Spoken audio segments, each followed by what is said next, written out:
आरोही study YouTube channel पे आप सभी का हार्दिक स्वागत है। मैं आजाद यादव आप सबको आज आरोही की प्रतियोगिता पार्ट 4 के बारे में कुछ डिस्कशन करने जा रहा हूँ। इसके क्लास 6 के कुछ क्वेश्चन का बाबू, ठीक ना।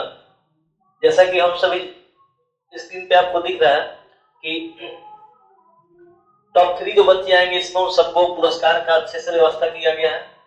पहला पुरस्कार साइकिल है, दूसरा फैन है, तीसरा इमरजेंसी लाइट। इसके अलावा और भी 20 बच्चों को बाबू हम लोग 57 पुरस्कार देंगे। टोटल 100 बच्चों को पुरस्कृत किया जाएगा, ठीक ना।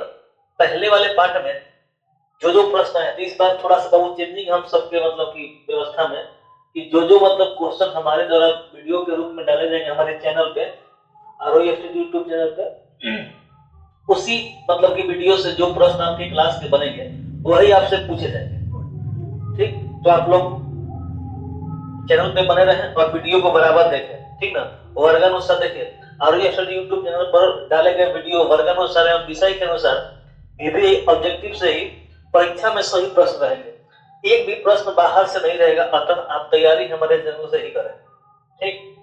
तो बाबू वीडियो को ऑन कर देखें, जितने भी आपके क्लास इसमें एक और व्यवस्था है। जरूरी नहीं है कि 10th का ही बच्चा साइकिल जीते, हो सकता है कि क्लास 6 का, 7 का, 8 का भी बच्चा जीते, 9th का भी जीत सकता है, ठीक। 9th का एक बार जीता भी है बच्चा। चलिए, तो हम लोग आज देखेंगे क्या प्रीवियस ईयर का क्वेश्चन करेंगे, जो हम लोग ने जब पहली बार इसका आयोजन किया था 2022 में, उसमें जो क्वेश्चन आए थे क्लास 6 के, उसके बारे में देखेंगे। हम लोग 3 प्रतियोगिता करा चुके हैं, अभी हमारी चौथी प्रतियोगिता होगी, ठीक ना, जिसमें कुल 75 प्रश्न रहते हैं और 25 प्रश्न जो है, सॉरी 25 जो मार्क्स होते हैं वो आपको ओरल में देने होते हैं। मतलब कि आपके साथ एक मौखिक परीक्षा होती है, उसके माध्यम से तब जाके प्राइज का देखिए चमचमाती ये बाइसिकल है, बाइक तो नहीं है और साइकिल ही है। तो प्रश्न को शुरू किया जाए। पहला प्रश्न है स्क्रीन पे कि पौधों के अवशेष की उम्र का निर्धारण किस विधि से किया जाता है। यदि किसी पौधे का या फिर प्राचीन साक्ष्य का हमें कोई अवशेष मिल जाए तो हम उसके उम्र का निर्धारण किससे करेंगे कि कितना साल पुराना है ये चीज, ठीक ना। तो इसका जो विधि है वो है कार्बन 14 पद्धति या कार्बन 14। इसी पद्धति से हम किसी भी मतलब की अवशेष की उम्र का पता लगा सकते हैं, ये कितने साल पुरानी है। तो कार्बन 14 पद्धति से किसी भी पौधे के अवशेष नहीं, अगर कोनो हड्डियों मिल जाए उसका भी अवशेष मिले हमको, तो इस विधि से हम पता लगा लेंगे वो चीज कितना पुराना है, ठीक ना। चलिए आगे बढ़ते हैं। अगला प्रश्न है चावल का प्राचीनतम प्रमाण कहाँ से मिला है। चावल जो है, हम लोग जो चावल खा रहे हैं, इसका प्राचीनतम प्रमाण हमें कहाँ मिला है कि मनुष्य जो है वो पहली बार चावल की खेती कहाँ करता था, इसका प्रमाण कहाँ से मिला है। तो एक जगह है कोल्डिहवा। कौन जगह? कोल्डिहवा। ये पड़ता है आपको इलाहाबाद के समीप। इलाहाबाद कहाँ पे? इलाहाबाद के समीप। इसका पुराना नाम क्या था बाबू? प्रयाग। अभी इसका नया नाम क्या हो गया है? प्रयागराज। क्या हो गया? प्रयागराज। इसी के समीप एक जगह था कोल्डिहवा, वहीं से चावल का प्राचीनतम प्रमाण मनुष्य के मिला है, ठीक ना। चलिए अगले प्रश्न की ओर बढ़ जाते हैं। इसका राइट आंसर क्या होगा? कोल्डिहवा। अगला प्रश्न है मनुष्य ने सबसे पहले किस धातु का प्रयोग किया था। मानव जो है सबसे पहले कौन से धातु को उपयोग में लाया था। तो सबसे पहले मनुष्य बाबू कांसा को प्रयोग में लाया था। किसे लाया था? कांसा नामक धातु को। कौन सा धातु को? कांसा नामक धातु को, ठीक ना। लोहा, कांसा, सोना, तांबा, तो कौन से को प्रयोग में लाया था? कांसा नामक धातु को प्रयोग में लाया गया था मानव द्वारा। किस ग्रह को पृथ्वी की जुड़वा बहन भी कहा जाता है। जुड़वा बहन कौन से ग्रह को कहते हैं बाबू? तो पृथ्वी की जुड़वा बहन कौन सा ग्रह है बाबू? शुक्र ग्रह है, ठीक। एक और क्वेश्चन किया जाए कि कुल ग्रह कितने हैं, ग्रहों की संख्या कितनी है।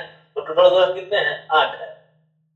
इन 8 में एकमात्र ग्रह जहां ऑक्सीजन है हमारा पृथ्वी, पानी है, मतलब हमारे किसी भी मनुष्य के जीवित रहने के लिए अनुकूल दशाएं केवल कहां मिलती है बाबू?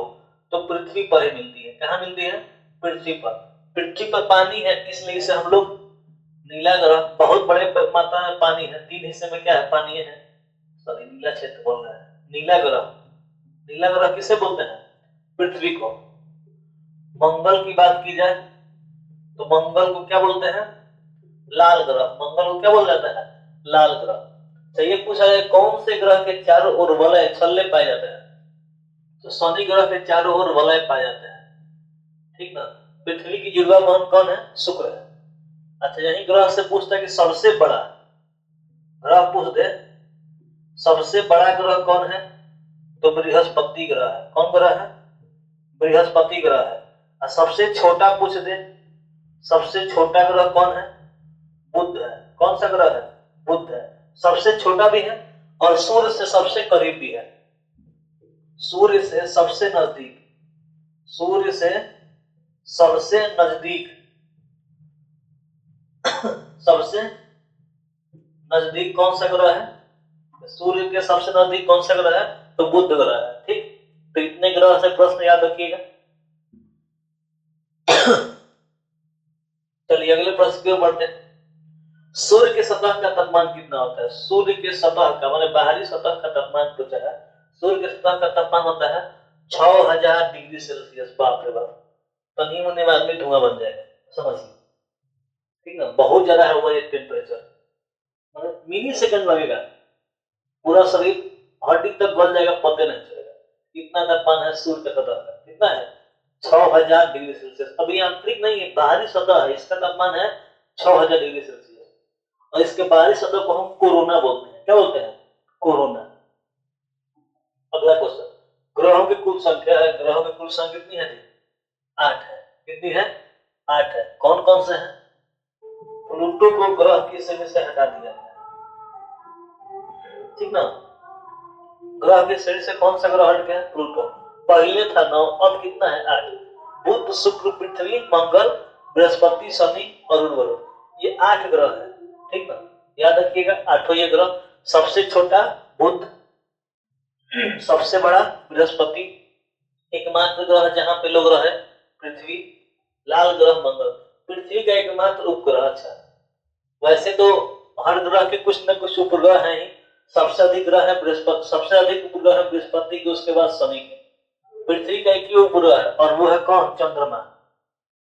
पृथ्वी का एकमात्र उपग्रह है वो चंद्रमा। एक और इसकी खासियत है, ये जो है ना बाबू, प्राकृतिक उपग्रह है। कैसा उपग्रह है? प्राकृतिक उपग्रह है।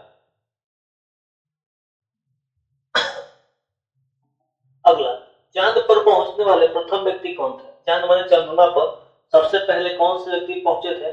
उनका नाम था नील आर्मस्ट्रांग। क्या नाम था? Neil Armstrong. यही व्यक्ति पहली बार चांद पे गए थे। ठीक, चांद पे पहली बार कौन गए थे? Neil Armstrong. अच्छा, पूछा जाए पहली बार चांद पर जाने वाले भारतीय कौन थे? तो भारतीय का नाम पूछे तो भारतीय कौन थे? राकेश शर्मा। कौन थे? भारतीय थे राकेश शर्मा। अब विश्व में पहली बार जो व्यक्ति गए वो कौन थे? नील आर्मस्ट्रांग, अमेरिका के। कहां के थे? अमेरिका के। अगला प्रश्न, पृथ्वी अपने अक्ष पर कितनी डिग्री झुकी हुई है? कितनी डिग्री झुकी है? तो 23.5 डिग्री। कितनी डिग्री? 23.5 डिग्री झुकी हुई है अपने अक्ष पे। ठीक ना, पृथ्वी पूरी तरह से गोल नहीं है और इसकी थोड़ा सा झुकी रहती है। अपने अक्ष पे कितने डिग्री झुकी है? तो 23.5 डिग्री झुकी हुई है। अगला, दुर्गा पूजा कहाँ का प्रमुख त्योहार है? पूजा वगैरह जानते ही हैं। दुर्गा पूजा कहाँ पे? तो पश्चिम बंगाल। कहाँ का है? पश्चिम बंगाल। इसके अलावा और भी राज्य से यही पूरे छठ जो पर्व है, छठ पर्व, ये कहाँ का प्रमुख त्योहार है? बिहार का। अच्छा, पूछ दे जाए गणेश पूजा। गणेश पूजा कहाँ का प्रमुख त्योहार है? तो महाराष्ट्र का है। गणपति विसर्जन जो है पूजा कहाँ का है? महाराष्ट्र। वैसे ही दुर्गा पूजा कहाँ का है? पश्चिम बंगाल का। ठीक ना, चलिए आगे बढ़ते हैं। भारतीय संविधान के 8वीं अनुसूची में कितनी भाषाओं को शामिल किया गया? 8वीं अनुसूची में कितनी भाषाएं शामिल है? क्या हो गया?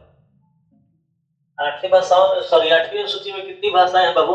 तो 22। मतलब इसको क्वेश्चन ऐसे पूछा सकता है कि भारतीय संविधान में कितनी भाषाओं को मान्यता प्रदान की गई। वैसे मजदूर जिनके पास खुद की जमीन नहीं होती है वे क्या कहलाते हैं? बंधुआ मजदूर कहलाएंगे, कृषक मजदूर, हलवा या फिर इनमें से कोई नहीं। वो बाबू कहलाएंगे हमारे बंधुआ मजदूर। क्या कहलाएंगे? बंधुआ मजदूर कहलाएंगे। ठीक ना, जिनके पास अपनी भूमि नहीं होती है और वो मजदूरी कर रहे हैं तो क्या कहलाएंगे? बंधुआ मजदूर। ठीक ना। अगला, इडली डोसा कहाँ का प्रसिद्ध व्यंजन है? इडली डोसा, जैसे हमारे बिहार में बड़ा प्रमुख व्यंजन है वो लिट्टी चोखा, वैसे ही इडली डोसा कहाँ का है? इडली डोसा सांभर ये चलता है दक्षिण भारत में। ठीक ना, दक्षिण भारत में इडली डोसा चलता है, हमारे यहाँ लिट्टी चोखा चलता है। बंगाल में मछली भात चलता है, मछली चावल। आगे बढ़ते हैं। भारत कब गणतंत्र हुआ था? गणतंत्र मतलब कि यहाँ की जनता जो है नियमों में कब बंधी थी, मतलब संविधान कब लागू हुआ था। क्वेश्चन पूछने का मतलब ये है। तो कब हुआ था? 26 नवंबर, सॉरी 26 जनवरी 1950 में। 26 जनवरी 1950 को भारत क्या हुआ था? गणतंत्र हुआ था। अच्छा ये पूछे भारत कब स्वतंत्र हुआ था? तब होगा 15 अगस्त 1947। गणतंत्र पूछे तो 26 जनवरी 1950, ठीक ना। आगे बढ़ते हैं। सबसे पहले मानव द्वारा किस जानवर को पालतू बनाया गया था? मतलब कि किसको पालतू बनाया गया इंसान के द्वारा? कुत्ता, बंदर, गाय, बकरी। तो सबसे पहले इंसान ने किसको बनाया था पालतू? कुत्ता को, ठीक। अगला, हड़प्पा किस नदी के तट पर स्थित है? हड़प्पा, हड़प्पा जो एक जगह है जो पाकिस्तान में पड़ता है। कहाँ पड़ता है? पाकिस्तान में। और ये किस नदी के किनारे है? ये बाबू रावी नदी के किनारे है। किसके किनारे है? रावी नदी, ठीक। रावी नदी सिंधु की सहायक नदी है, सिंधु की सहायक नदी है ये रावी। यहाँ पर घग्गर है, घग्गर होना चाहिए था। चलिए, तो हड़प्पा जो है किस नदी किनारे है? रावी नदी किनारे। वेदों की संख्या कितनी? वेद जो है कितने हैं? वेद है हमारे 4। कितने वेद हैं? 4। कौन कौन है? ऋग्वेद है, सामवेद है, ऋग्वेद, सामवेद, यजुर्वेद, ऋग्वेद, सामवेद, यजुर्वेद, अथर्ववेद, अथर्ववेद, ठीक। यही 4 वेद है। इसमें सबसे पुराना है ऋग्वेद। सबसे पुराना कौन है? ऋग्वेद है। वैसा वेद जिसमें संगीत की चर्चा है सामवेद, जिसमें जादू टोना वगैरह बताया गया है यजुर्वेद, ठीक ना। सबसे प्राचीन है ऋग्वेद, जिसमें संगीत के बारे में चर्चा है सामवेद, जिसमें जादू टोना वगैरह तंत्र विद्या उस सब यजुर्वेद। अच्छा, इन चारों वेदों की रचना किसने की है? महर्षि वेद व्यास। चलिए, वेदों की संख्या कितनी? 4। भारतीय संविधान किसके द्वारा लिखा गया? भारतीय संविधान तो भीमराव अम्बेडकर। कौन है? भीमराव अम्बेडकर जी के द्वारा लिखा गया था। अच्छा, राजेंद्र प्रसाद क्या थे? तो इसके स्थायी अध्यक्ष थे। महात्मा गांधी के संविधान से कुछ लेना देना ही नहीं था।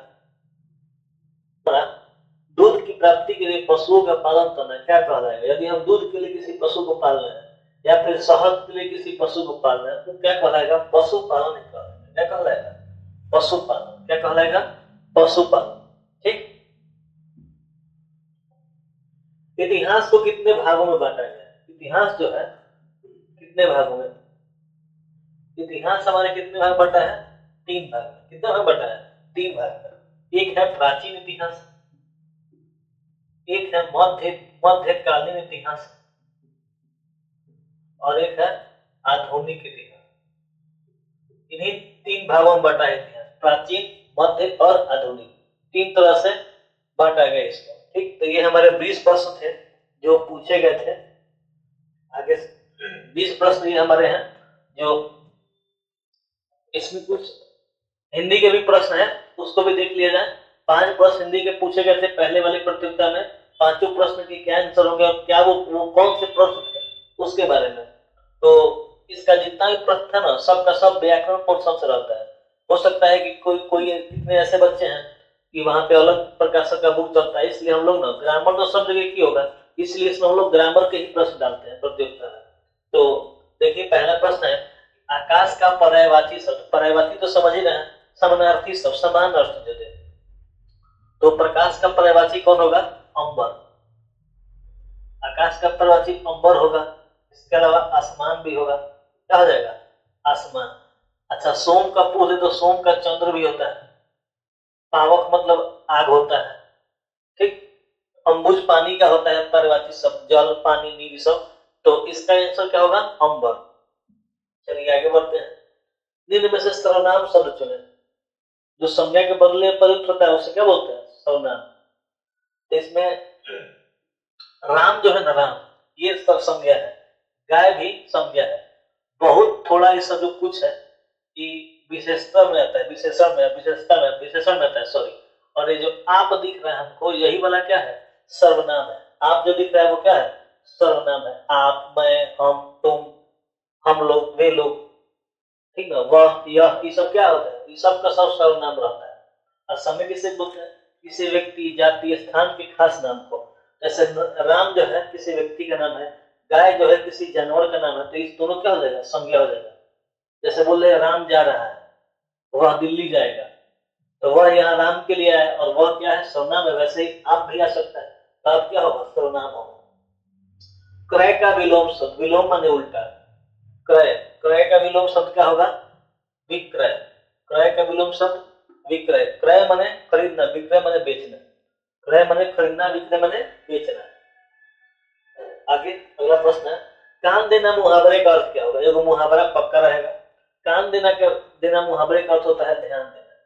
कान देना माने क्या करना, ध्यान देना, ठीक। अगला, निम्न में से कौन संज्ञा है। अब देखिए संज्ञा, संज्ञा की परिभाषा क्या है, किसी व्यक्ति, स्थान, वस्तु के खास नाम को किसी जानवर के हम क्या बोलते हैं, संज्ञा बोलते हैं। इसमें से बताइए कि कौन है जो किसी स्थान का बोध कर रहा है। तो यही ना जी, पटना, किस स्थान का नाम है, खास स्थान का। ये क्या है, यही एक क्या है बाबू, ये एक अकेला संज्ञा है। बाकी के जो तीनों हम देख रहे हैं ये क्या है, तो सर्वनाम है। ये तीनों क्या है, सर्वनाम है। यही 5 क्वेश्चन आए थे पहले वाले प्रतियोगिता में। ऐसे हम लोग आगे और वीडियो लाएंगे, उसमें भी आपको और हिंदी के प्रश्न मिलेंगे।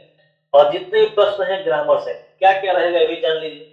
पर्यायवाची शब्द जरूर देखिएगा, पर्यायवाची, विलोम, ठीक ना, पर्यायवाची, विलोम, इसके अलावा मुहावरा, ठीक ना, पर्यायवाची, विलोम, मुहावरा। इनमें से संज्ञा कौन रहेगा, संज्ञा की पहचान से प्रश्न आएगा, सर्वनाम की पहचान से प्रश्न आएगा, ठीक। इसके अलावा लिंग से आ सकता है, मतलब स्त्रीलिंग पुल्लिंग। यही सारे प्रश्न केवल किससे रहते हैं, तो व्याकरण के प्रश्न से रहते हैं। तो इतना चीज आप तैयार कर लीजिएगा, तो आपके जो 5 प्रश्न हिंदी के हैं छूटने वाले नहीं है। मिलते हैं अगले वीडियो में, तब तक के लिए धन्यवाद।